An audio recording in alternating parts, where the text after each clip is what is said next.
آج کا دور اسکرین کا دور ہے۔ خیالات اب کتابوں تک محدود نہیں رہے، بلکہ چند سیکنڈ کی ویڈیو یا ایک پوسٹ لاکھوں ذہنوں تک پہنچ جاتی ہے۔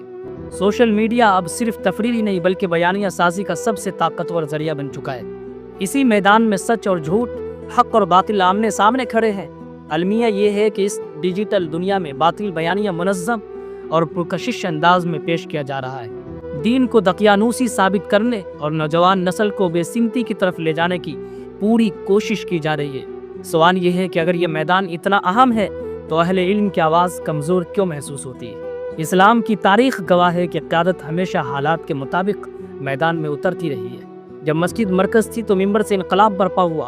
آج مرکز سوشل میڈیا بن چکا ہے، تو کیا اہل علم اس سے کنارہ کش کر رہے ہیں؟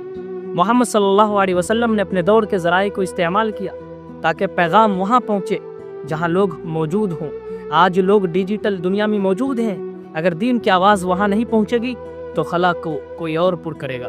ضرورت اس بات کی ہے کہ دینی قیادت زبان میں شائستگی، دلائل میں مضبوطی اور انداز میں حکمت کے ساتھ اس میدان میں اترے، کیونکہ قیادت خلا کو برداشت نہیں کرتی۔